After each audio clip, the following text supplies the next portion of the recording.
बिस्मिल्लाहिर्रहमानिर्रहीम। अस्सलामु अलैकुम। प्रॉपर्टी आप जब भी खरीदते हैं तो सबसे पहला जो काम होता है, जो बंदा खरीदता है वो कहता है कि सबसे पहले ये प्रॉपर्टी मेरे नाम पे होनी चाहिए।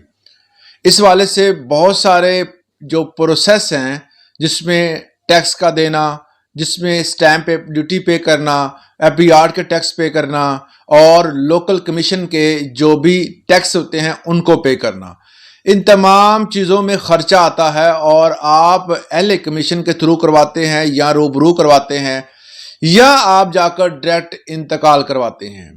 ये वो दो प्रोसीजर हैं जिसके ज़रिए आपकी प्रॉपर्टी एक बंदे के नाम से दूसरे बंदे के नाम पर मुंतकिल हो जाती है।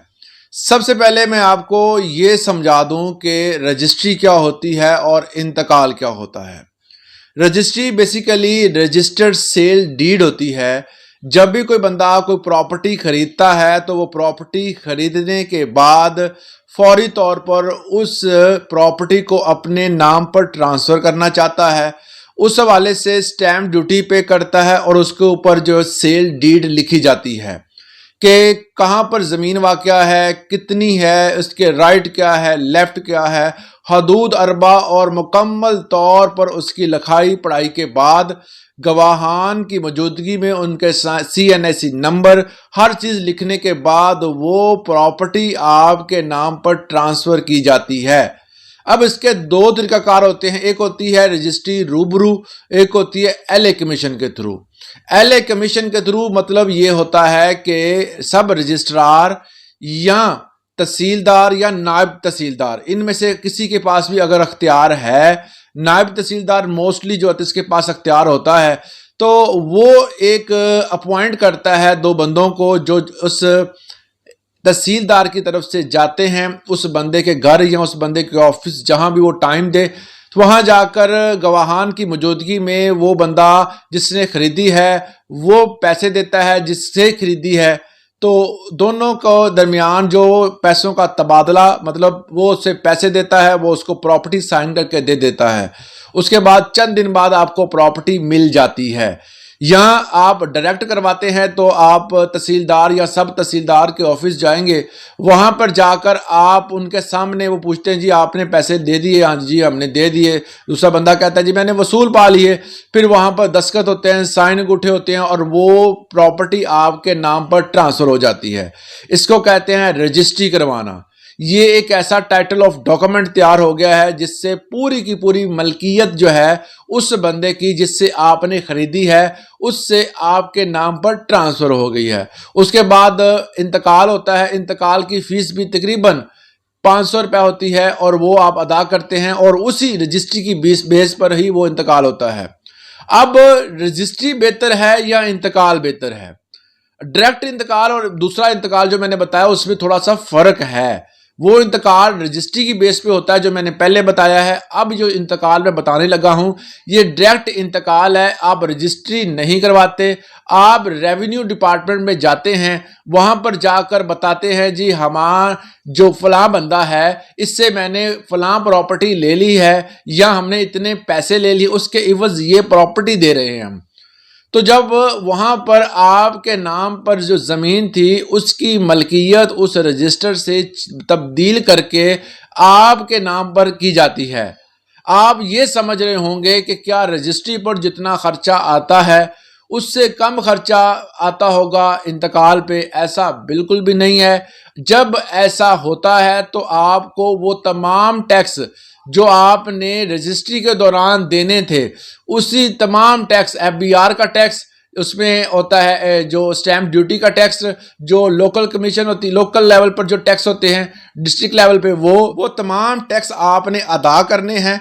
उसके बाद जो है वो उसकी अमाउंट थोड़ी कम हो जाती है, मगर यह है कि वो टैक्स आपने लाजमी अदा कर रहे होते हैं जब आप इंतकाल करवाते हैं। अब इंतकाल हो जाता है मगर उसमें रजिस्ट्री से कम पैसे लगते हैं। मगर एक चीज़ मैं आपको यहाँ पर क्लियर कर दूँ कि एक टाइटल ऑफ डॉक्यूमेंट रजिस्टर्ड है सब रजिस्ट्रार के ज़रिए और वहाँ पर तहसीलदार की मौजूदगी, नायब तहसीलदार की मौजूदगी, सब बंदों की गवाहान की मौजूदगी में एक टाइटल ऑफ डॉक्यूमेंट तैयार किया गया, जबकि आपने जो रेवेन्यू डिपार्टमेंट में जाकर या पटवारी के पास जाकर आपने सिर्फ इंतकाल तब्दील करवाया, उसकी वर्थ जो है, उसकी वैल्यू जो है अदालती लेवल पर देखी जाए तो वो कम होती है। इसलिए जब भी आप प्रॉपर्टी लें, आप हमेशा जो है वो रजिस्ट्री करवाएं, क्योंकि रजिस्ट्री जो होती है वो टाइटल ऑफ डॉक्यूमेंट जो होता है वो ज़्यादा मजबूत होता है। अगर आप वो करवाते हैं तो आपकी प्रॉपर्टी सेव है। अगर आप सिर्फ इंतकाल पर रिलाई करते हैं तो उससे आपको इन फ्यूचर जो है वो मसाइल हो सकते हैं, क्योंकि अगर तहसीलदार चाहे वो कहे जी मैंने गलती की बिना पे कर दिया या कोई मामलात और थे, तो इस तरह कुछ देर के लिए आपको अदालती कार्रवाई का जो फेस है, मतलब ट्रबल फेस करना पड़ेगा, मुसीबत ज़ाहिर आएगी, आपको जाना पड़ेगा। में भी फैसलाबाद में आपके हक में भी हो जाए, मगर यह है कि सिर्फ इंतकाल जो है वो थोड़ा ख़तरनाक होता है। मगर कुछ ऐसे जगह हैं जहाँ पे गाँव में कुछ लोग इस पर ही रिलाई करते हैं, मगर खर्चा इस पर भी हो जाता है। तो बेहतर यही है कि आप जो टैक्स रजिस्ट्री में अदा कर रहे हैं, अगर उससे थोड़े से कम होते हैं वो आप इंतकाल में पे करते हैं, तो अगर आप इंतकाल की बजाय रजिस्ट्री करवा लें तो वो आपके लिए बेहतर होगा। दूसरा ये है कि आप अब इसकी अमाउंट कैसे निकालें।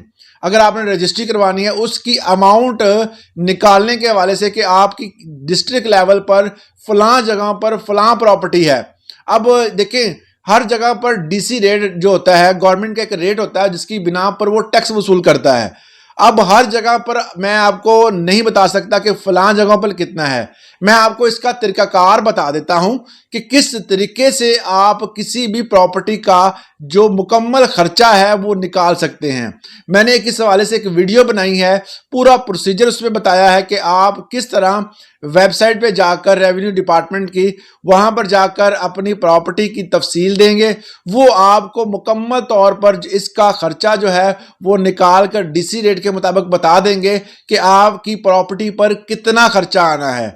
तो उसका जो लिंक है मैं डिस्क्रिप्शन में भी दे दूंगा और ऊपर जो है वो पिन भी कर दूंगा, जिससे आप उस हवाले से मुकम्मल इंफॉर्मेशन ले सकते हैं ऑनलाइन तरीके से। ये थी आज की अहम इंफॉर्मेशन। इस हवाले से अगर आपका कोई सवाल है तो आप हमें कमेंट सेक्शन में पूछ सकते हैं। चैनल को सब्सक्राइब करना मत भूलिएगा और बेल आइकन को दबा दें ताकि आने वाली नई वीडियोस और उनका नोटिफिकेशन आपको मिलता रहे। इजाजत दीजिएगा। अल्लाह हाफिज।